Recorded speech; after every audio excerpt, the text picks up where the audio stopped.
আসসালামু আলাইকুম রহমতুল্লাহি অবরকাতুহু। সম্মানিত দর্শক, সারা বাংলায় সাম্প্রতিক সময়ে এমন কিছু হচ্ছে যা আপনি দেখতেও পারছেন না, সহ্যও করতে পারছেন না, আবার বলতেও পারছেন না। অনেকটা রাগে ক্ষোভে আপনার অঙ্গ জ্বলে ছারখার হয়ে যাচ্ছে। আমাদের এই বাংলার হাজার বছরের যে ঐতিহ্য, জারি সারি ভাটিয়ারি যাত্রাপালা, এ সকল কিছুর মধ্যে আমরা একই সঙ্গে আমাদের যে ধর্মীয় বর্ণবৈচিত্র্য, হিন্দু, মুসলমান, বৌদ্ধ, খ্রিস্টান, এগুলোর সক্রিয়তা বজায় রেখে আমরা চলে আসছি। সেই ৬০-এর দশকে, ৭০-এর দশকে যে সময়টুকু আমি অন্তত দেখেছি, ৮০-র দশকে, এমনকি ৯০-এর দশকে, কখনোই কোনো হুজুর বা ইমাম সাহেব তিনি যাত্রা গান দেখতে গিয়েছেন, জারি গান শুনতে গিয়েছেন, সারি গান শুনতে গিয়েছেন, এজন্য তাকে মন্দ কথা শুনতে হয়েছে, আমি দেখিনি। বা আমাদের দেশে যে ঘটা করে দুর্গাপূজা হয়, সরস্বতী পূজা হয়, তো এই পুজোগুলো বলতে গেলে সার্বজনীন পুজো। এখানে হিন্দু, মুসলমান, বৌদ্ধ, খ্রিস্টান এই পুজোর আনন্দ ভাগ করেছে। তারা পুজো দেয়নি, কিন্তু দাঁড়িয়ে দাঁড়িয়ে ছেলেরা, মেয়েরা, বয়স্করা, বুড়োরা সেই দৃশ্য দেখতো যে হিন্দুরা কীভাবে পুজো করে। তারপর যাত্রাগান হতো, আলতি হতো, এরপরে আরও মেলা হতো, এবং সেই মেলাকে কেন্দ্র করে পুরো এলাকাতে একটা জমজমাট অবস্থা বিরাজ করত। এগুলো নিয়ে আমাদের ওই সময়টিতে যারা ধর্মীয় নেতা ছিলেন, তারা এখনকার যারা ধর্মীয় নেতা, তাদের চাইতে জ্ঞানে, গুণে, মান, মর্যাদায়, সম্মানে অনেক অনেক ঊর্ধ্ব স্তরের ছিলেন। যেমন ধরুন মাওলানা শামসুল হুদা পাঁচবাগী, মাওলানা হাফিজি হুজুর রহমতুল্লাহ আলাইহে, তো ওনাদের মাওলানা আব্দুর রশিদ তর্কবাগীশ, এরকম আরও অনেকের নাম বলতে পারবো, মাওলানা আমিনুল ইসলাম, মাওলানা মহিউদ্দিন খান, তারপর বায়তুল মোকাররমের যে খতিব ছিলেন মাওলানা উবায়দুল্লাহ সাহেব থেকে শুরু করে আরও অনেকে, প্রথিতযশা আলেম, যারা এই জমানার মতো ঠিক ঘুরে ঘুরে ওয়াজ করতেন না, বক্তব্য দিতেন না, কিন্তু তাদের মধ্যে যে আধ্যাত্মিক শক্তি ছিল, লক্ষ লক্ষ মানুষ তাদের মুরিদ ছিলেন, অনুসারী ছিলেন, এবং মন্ত্রমুগ্ধের মতো তাদের কথা শুনতেন। আমরা কখনোই তাদের মুখে নিজের দলের কাউকে কাফের, অন্য দলের কাউকে জাহান্নামী এই ধরনের বক্তব্য দিতে কখনো কোনো অবস্থাতে শুনিনি। এমনকি আমাদের গ্রামে যে হুজুর ছিলেন, যিনি আমাদের সবাইকে আরবি পড়াতেন, এবং সকাল থেকে গভীর রাত পর্যন্ত ১২টা-১টা পর্যন্ত ঘুরে ঘুরে বাড়িতে বাড়িতে মিলাদ পড়াতেন। যত রাত হোক, বাড়িতে যে কোনো অনুষ্ঠান হলে মিলাদ পড়াতেন। তো তিনি একটা মসজিদে ইমামতি করতেন, মিলাদ পড়াতেন, তারপরে মক্তবে আমাদেরকে আরবি শিক্ষা দিতেন, কৃষিকাজ করতেন, এবং একই সঙ্গে আবার কাপড় বুনতেন, রশিদ মাওলানা। তো এইরকম একজন মানুষ কারোর সাথে জীবনে ঝগড়া করতে দেখিনি, কোনো বিচার নেই, কোনো সালিশ নেই, কারো বিরুদ্ধে কোনো অভিযোগ নেই। তিনি শুধু তার দুনিয়ার কাজ করে যাচ্ছেন, আখিরাতের কাজ করে যাচ্ছেন, আর দ্বীনের শিক্ষা দিয়ে যাচ্ছেন। একেবারে মৃত্যুর শেষ দিন পর্যন্ত কোনোদিন তাকে রাগ হতে দেখিনি। তো এভাবে আমাদের আশেপাশে, আমাদের ফরিদপুর জেলার আশেপাশে সবাইকে একই অবস্থায় দেখেছি। একই রূপ আমি যখন পটুয়াখালীতে গেলাম, গলাচিপাতে গেলাম, উলানিয়া নামক যে জায়গাতে আমরা ছিলাম, সেখানে মসজিদে ইমাম ছিলেন, খতিব ছিলেন, মুয়াজ্জিন ছিলেন। সে ৮০ দশকে, ৭০ দশকে কক্ষনো তাদের কারো বিরুদ্ধে মানে মুখ কালো করে কথা বলেছেন, এরকম দৃশ্য দেখিনি। আমাদের উলানিয়াতে যে মসজিদ, সেই মসজিদের ঠিক ১০-২০ গজ দূরেই মন্দির। তো সেই মন্দিরে পুজো হতো, সন্ধ্যায় শঙ্খধ্বনি হতো, বা হচ্ছে এখনও। তারপরে ৫ ওয়াক্ত আজান হতো। হিন্দু মুসলমান একই সঙ্গে সেই যুগের পর যুগ ধরে সেখানে বসবাস করেছে। কোনো দিন আমরা বাজে কথা শুনিনি। ওখানে স্পোর্টস হতো, মেয়েদের স্পোর্টস হতো, ছেলেদের স্পোর্টস হতো এবং বার্ষিক ক্রীড়া প্রতিযোগিতা হতো। সেটা ধরুন গার্লস স্কুল ছিল, গলাচিপাতে গার্লস স্কুল ছিল। সদরপুরে আমি যেখানে ছিলাম সেখানেও গার্লস স্কুল অ্যান্ড কলেজ ছিল এবং আছে। তো কখনো ছেলেরা সেই গার্লস স্কুলের সামনে দিয়ে যেতেন না, কিন্তু যখন স্পোর্টস হতো, মেয়েদের স্পোর্টস হতো, তখন দরজা খুলে দেওয়া হতো। সবাই সেই খেলাধুলা দেখার জন্য মেয়েদের স্কুলে ঢুকতে পারতেন এবং আমি নিজেও সেই মেয়েদের স্পোর্টসে গিয়ে অনেক বন্ধুবান্ধবকে নিয়ে শত শত বন্ধুবান্ধব কলেজের স্কুলের তারা গিয়ে সেই মেয়েদের স্পোর্টসে আমন্ত্রিত অতিথি হিসেবে সেই স্পোর্টস উপভোগ করেছে ৮০-র দশকে। কিন্তু এখন হঠাৎ করে কি হলো যে মেয়েদের ফুটবল খেলা এখন খেলতে দেওয়া হবে না। এরপর মাজার ভাঙতে হবে, নাটক করা যাবে না, তারপর যাত্রাগানের কথা তো প্রশ্নই আসে না। এরপর অন্যান্য যে সকল সাহিত্য এবং সংস্কৃতির অনুষ্ঠান রয়েছে সব জায়গাতেই এত ভয়, এত আতঙ্ক এই নতুন বিপ্লবের পরে শুরু হয়েছে, যেটি এই বাংলার মাটি হজম করতে পারছে না। এবং যখন আপনার কোনো একটা বিষয় হজম না হবে, তখন সেখানে যা হবার তাই হবে। আপনার পেট ফুলে যাবে, বমি হবে, আপনি অসুস্থ হয়ে পড়বেন। বাংলারও আবহমান বাংলার যে সংস্কৃতি আছে, কিংবা এই সংস্কৃতি কি হলো মানুষের যে আচরণ, মানুষ যে আচরণ করে সেটাই মানুষের সংস্কৃতি। এখন এই আচরণের মধ্যে যেমন নামাজ রয়েছে, কালাম রয়েছে, হজ রয়েছে, জাকাত রয়েছে, এটি ধর্মীয় বিধানের সঙ্গে সঙ্গে কিন্তু আমাদের সংস্কৃতির একটা অংশ। ঈদগাহে আমরা যাই, ওয়াজ মাহফিলে আমরা মাহফিল শুনি, এটি কেবল আমরা যে শুনি তা নয়, হাজার হাজার হিন্দুরা কিন্তু সেখানে অংশগ্রহণ করেন। আমি নিজে দেখেছি যে হিন্দুরা গিয়ে সেখানে জিকির করেন, ওই তাহেরি যে জিকির করে না, সেই জিকিরের সঙ্গে পাল্লা দিয়ে হিন্দুরাও কিন্তু সেই মাহফিলে অংশগ্রহণ করে তারা জিকির করে, আল্লাহু আল্লাহু জিকির করে। এটা তাহেরির কথা উদাহরণ দিলাম, কিন্তু আমি আমার নির্বাচনী এলাকাতে যখন মাহফিল হতো এবং সেই মাহফিলে যখন জিকির হতো, আমি দেখেছি যে অনেক সংখ্যক হিন্দু মাঝে মধ্যে আমাকে ওয়াজ করতে হতো। তো সেখানে দেখা গেল যে হাজার হাজার হিন্দু উপস্থিত হতেন। পর্দার আড়ালে মা বোনেরা থাকতেন, তাদের সঙ্গে হিন্দু মহিলারাও থাকতেন এবং তারাও এই ওয়াজ শুনে, ধর্মীয় বক্তব্য শুনে তারা কাঁদতেন, জিকির করতেন। কিন্তু বিরূপ অবস্থা দেখিনি। কিন্তু এই অবস্থা কি হলো এখন এই বাংলায়, যে বাংলায় কোনো অবস্থাতেই আমরা আমাদের যে স্বাভাবিক আচরণ, আমাদের যে অভ্যাস, যেটিকে আমরা সংস্কৃতি বলি, সেই অভ্যাসের একটি অংশকে উগ্র করে দেওয়া হচ্ছে আর অপর অংশটিকে কেটে দেওয়া হচ্ছে, ছেটে দেওয়া হচ্ছে, বাধা দেওয়া হচ্ছে। এটি পুরো আমাদের জাতিসত্তাকে নষ্ট করে দেবে এবং এটাই আক্ষরিক অর্থে না বলে রূপক অর্থে বলার চেষ্টা করেছি আজকের এই শিরোনামে। এবার আমাদের যে বিশ্ব ভালোবাসা দিবস শফিক রেহমান সাহেব চালু করেছিলেন, এই বিশ্ব ভালোবাসা দিবসের কি অবস্থা হয়েছে আপনারা সবাই জানেন। এটি নিয়ে আমাদের যারা মৌলবাদের বক্তা, জনক, তাদের বক্তব্য হলো যে এটা একটা বিশ্ব বেহায়া দিবস।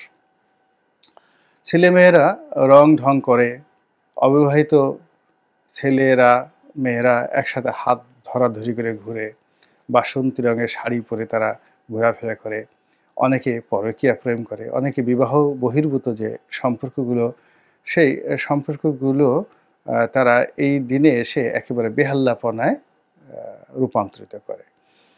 একটা বিষয় এখানে আমরা বলতে চাই, সেটি হলো বিয়ে এরকম একটি সামাজিক স্বীকৃতি, এটি হজরত আদম আলাইহিস সালামের জামানা থেকে কিন্তু এখন অবধি সমাজে রেসপেক্টেড, সম্মানিত হয়ে আসছে।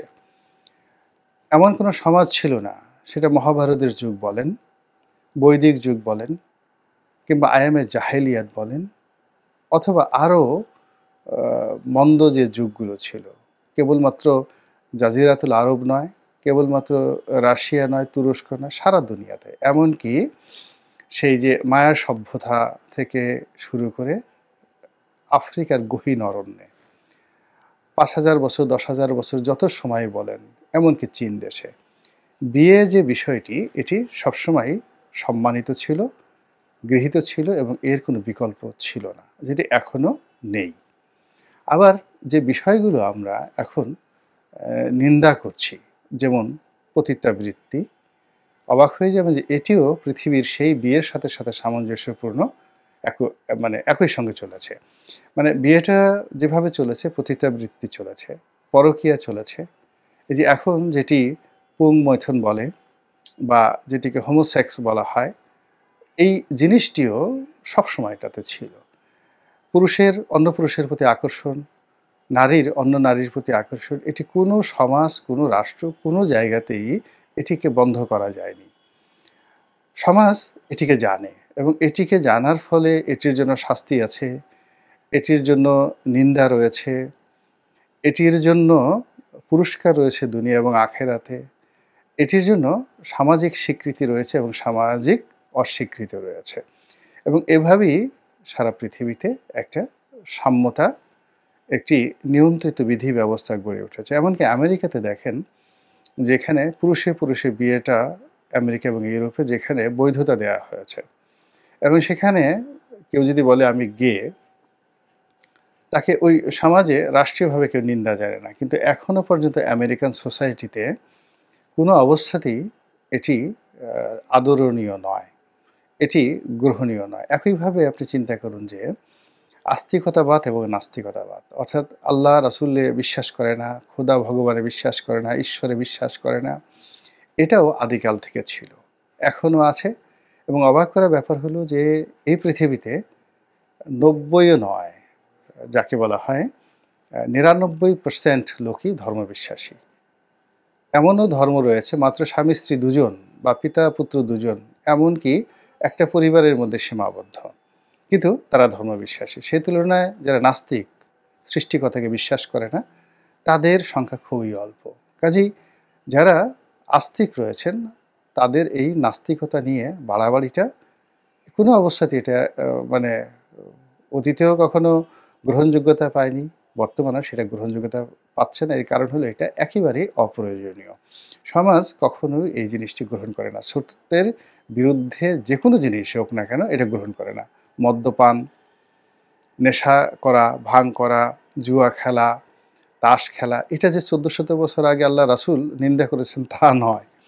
এটি সর্বযুগে, সর্বকালে সব ধর্মে নিষিদ্ধ। পাশা খেলা, জুয়া খেলা, ভাং খাওয়া, মদ খাওয়া, এই সকল জিনিস, তারপরে অবৈধ যৌনাচার, পরকীয়া, ব্যভিচার, আপনি দেখাতে পারবেন না যে পৃথিবীর কোনো ধর্ম এটিকে স্বীকৃতি দিয়েছে। ইসলাম এটাকে একেবারে, আজ যেমন আমরা আধুনিক এই সমাজে বৈজ্ঞানিকভাবে আমরা অনেক কিছু প্রমাণ করতে পারি যে এই অবৈধ সম্পর্কগুলো, এই অবৈধ কর্মগুলো, এই অবৈধ চিন্তাগুলো, এই অবৈধ বিনোদনগুলো, ভোগ বিলাসগুলো, এটি বৈজ্ঞানিকভাবে আমরা যেভাবে প্রমাণ দিতে পারি যে এগুলো শরীরের জন্য, স্বাস্থ্যের জন্য, মানুষের জন্য খারাপ। তদ্রূপ আজ থেকে ৫,০০০ বছর আগে যে ধর্মটি প্রতিষ্ঠিত হয়েছে তার অনেক তথ্য নেই, কিন্তু ১৪০০ বছর আগে একেবারে লেটেস্ট ধর্ম হিসেবে ইসলাম যে বিষয়গুলোর সঙ্গে বিজ্ঞানকে যুক্ত করা সম্ভব, সেই বিষয়গুলোকে সঙ্গে বিজ্ঞানকে যুক্ত করে, যুক্তি তর্ক উপস্থাপন করে, ইজমা এবং কিয়াস দিয়ে এমন একটা সিস্টেম করে দিয়েছে যেখানে মূলত উগ্রতার কোনো স্থান নেই। কিন্তু দুর্ভাগ্যজনক হলেও সত্যি যে আমরা এই ২০২৫ সনের বাংলাদেশে এসে এই কাজগুলো করছি। তো যেটা বললাম যে আমাদের এখানে যে শব্দটি ব্যবহার করা হয়েছে, আমরা যিনি ভাত দান করেন, মানে ভাতের আয়োজন করেন, আমরা তাকে সাধারণত ভাতার বলি। ভাতার শব্দটি আমাদের গ্রাম অঞ্চলে এটি গালি হিসেবে ব্যবহৃত হয়, কিন্তু তারপরেও এটি কিন্তু একটি, যাকে বলা হয় অর্থবোধক প্রমিত বাংলা, ভাতার। তো ভাতারকে সবাই ভালোবাসে। এখন ভাতার যে কেবলমাত্র স্বামী স্ত্রীর সম্পর্ক হতে পারে, অর্থাৎ পুরুষ ভাতার হবে, তাও নয়। নারীও ভাতারই হতে পারে যদি সে কর্মক্ষেত্রে অর্জন করে। তো এইবার আ আ যে বিশ্ব ভালোবাসা দিবস বা বাংলাদেশে যেটিকে ভ্যালেন্টাইন্স ডে পালিত হওয়া নিয়ে যে ভয় এবং আতঙ্ক কাজ করেছিল, তারা মূলত ভাতার নন। তারা মূলত ভাতার নন, অর্থাৎ অভিভাবক নন। তারা কারো স্বামী নন, কিংবা তারা কারো পিতা নন, কারো কন্যা নন, কেউ নন। কিন্তু একটা অজানা শক্তি, একটা অজানা শক্তি, একটা দুর্বোধ্য শক্তি ঠিক একটা কালচার, একটা নতুন যে কালচার শুরু হয়েছিল সেই কালচারটিকে অ্যা হুমকির মুখে ফেলে দিয়েছে এবং সেটি আমাদেরকে কতটা উন্নয়নের পথে নেবে, কতটা যাকে বলা হয় পেছনের দিকে নেবে সেটা না বললেও মূল ব্যাপারটা হলো যে এই উগ্রতার কোনো দরকার ছিল না। দ্বিতীয়ত আমাদের যে পহেলা বৈশাখ। তো এই পহেলা বৈশাখ উপলক্ষে মঙ্গল শোভাযাত্রা এটা খুব পুরনো নয়, নতুন শুরু হয়েছে। হয়তো ৩০ বছর ৪০ বছর আগে এই মঙ্গল শোভাযাত্রা ছিল না। কিন্তু বিষয়টা হলো যে আমাদের এই জীবনে অনেক কিছুই নতুন হয়। যেমন আমরা এখন মাইকের ব্যবহার করছি। কিন্তু একটা সময় মাইক ব্যবহারকে হারাম বলা হতো। অনেকেই বলতেন। আমরা এখন প্লেনে চলছি। অনেকে প্লেনে চড়াটাকে একসময় হারাম মনে করতেন। আমরা এখন বঙ্গোপসাগর পাড়ি দিচ্ছি। অনেকে একটা সময় হাজার, হাজার বছর ধরে সমুদ্র পাড়ি দেওয়া, কালাপানি পাড়ি দেওয়া ধর্ম থেকে, জাতি থেকে খারিজ হয়ে যাওয়ার নামান্তর মনে করা হতো। তারপর আমরা এখন আ যাকে বলা হয় বিদেশীদের সাথে মিশছি। তারপরে অনেক কিছু করছি। পেস্ট দিয়ে দাঁত মাজছি, পাউডার মাখছি মুখে, আলতাসনো পাউডার মাখছি। এমনকি সাবান দিয়ে গোসল করছি। কিন্তু এমন একটা সময় ছিল সাবান দিয়ে গোসল করাকেও আমাদের এই সমাজে হারাম বলে ফতোয়া দেওয়া হতো। এবং অবাক করার ব্যাপার হলো যে ইসলামের যে সকল নামকরা ব্যক্তি রয়েছে, যেমন ধরুন আল বিরুনি, তারপর ইবনে সিনা। এই নামগুলো শুনলে আমরা এখন খুব শ্রদ্ধা করি না? কিংবা মাওলানা জালালউদ্দিন রুমি, উমর খৈয়াম, কাজী নজরুল ইসলাম। তারা কিন্তু সবাই সমসাময়িক যুগে উগ্রবাদীদের দ্বারা, ধর্মান্ধদের দ্বারা তারা কাফের ঘোষিত হয়েছিলেন এবং তাদেরকে মেরে ফেলার জন্য ফতোয়া দেওয়া হয়েছিল। তাদেরকে আক্রমণ করা হয়েছিল। প্রাণের ভয়ে, প্রাণ বাঁচানোর জন্য তারা গা ঢাকা দিয়েছিলেন। কিন্তু সময়ের বিবর্তনে দেখুন তাদেরকে নিয়ে আমরা এখন গর্ব করি।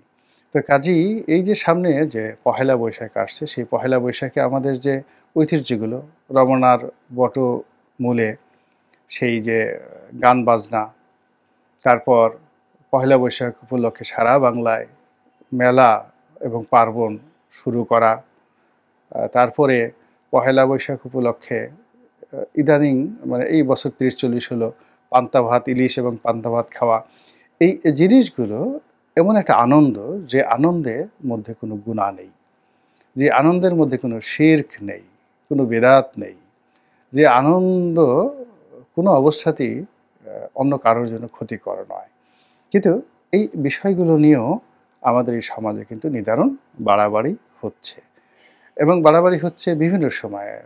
সেই গত ২০-২৫ বছর ধরেই অনেকে এদের বিরুদ্ধে, অর্থাৎ এই ভালোবাসা দিবসের বিরুদ্ধে, তারপরে পহেলা বৈশাখীর বিরুদ্ধে নানা রকম কথাবার্তা বলে আসছেন।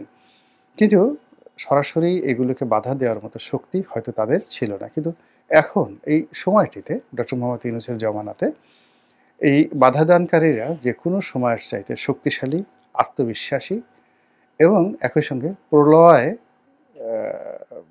প্রলয়ংকারী বলবো আমি। অর্থাৎ তারা যেকোনো বিষয় প্রলয় করার ক্ষমতা রাখে। তো সেই বিষয়গুলো নিয়ে সামনে যে পহেলা বৈশাখ আসছে তারা কি করেন, এটাই এখন দেখার বিষয়। মহান আল্লাহ রাব্বুল আলামিন আমাদের সবাইকে হেদায়েত দান করুন এবং হেফাজত করুন। আসসালামু আলাইকুম ওয়া রাহমাতুল্লাহি ওয়া বারাকাতুহু।